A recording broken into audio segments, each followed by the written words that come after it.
The president of CBC Radio Canada appeared before a parliamentary committee today along with other executives. Tait fielded some tough and combative questions from MPs. Karina Roman is in our parliamentary bureau following this story very closely. So, Karina, what did MPs want to know from CBC executives?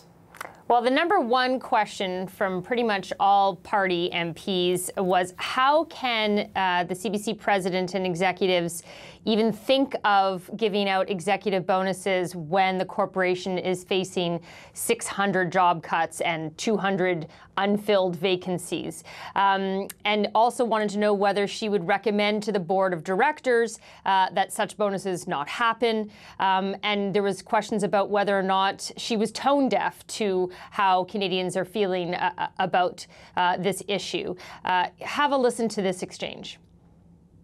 Will you be giving bonuses to executives? My response to that question is to say that we have a process, a rigorous process. It is not my decision to award performance pay. It is, in fact, the decision of the board of directors, and that decision comes at the end of the fiscal year. Now, she also faced questions about the timing of the announcement in early December of saying that there could be up to 800 jobs cut, including those 200 vacancies. And, you know, that it comes at a time when the government is asking Crown corporations to look at a possible 3% cut, and also that it comes at a time when the corporation is in collective bargaining negotiations with the union. There were also questions about how many layoffs there had been so far, and questions about the equality that seems to be asked of same amount of cuts in jobs between Radio-Canada and CBC, when a lot of French, or especially the Bloc Québécois MPs, pointing out that Radio-Canada is very popular, that it has high ad revenue, that it serves a minority population. There were other questions as well about the review of the Broadcast Act that needs to be done, and the impact of the digital giants on CBC Radio-Canada. Okay, so a lot of questions from MPs. What was the message that CBC executives tried to get across?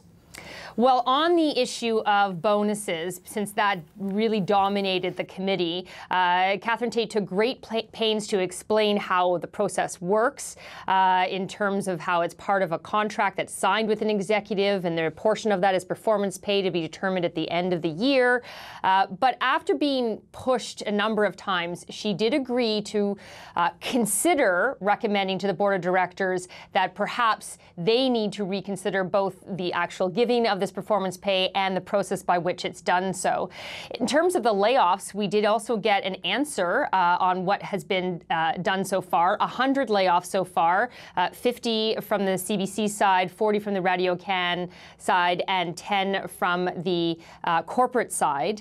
And there was really the message that the executives were trying to get across was a reality check on the financial situation and also what CBC Radio-Canada is asked to do because of its mandate. They talked about a structural deficit, that the government appropriation of $1.3 billion has not actually been increased in decades, that ad revenue is down, the digital giants having a big impact on that, and also that the mandate for both CBC Radio-Canada is huge. Have a listen to what Tait had to say on that.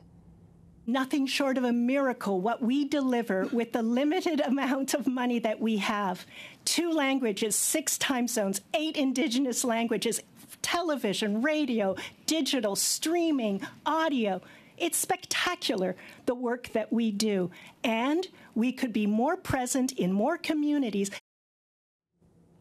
So, you know, she did say that the money from Google through that agreement, the millions that will come that way, will help. But she also said that not having to cut 3%, if the government does not require that, that would help and go a long way to ease the pressures that the corporation is facing. Whether or not she convinced MPs around the Heritage Committee table of that or not, that remains to be seen. Indeed. Okay, Karina Roman in our Ottawa Bureau for us this evening. Thank you, Karina. You're welcome.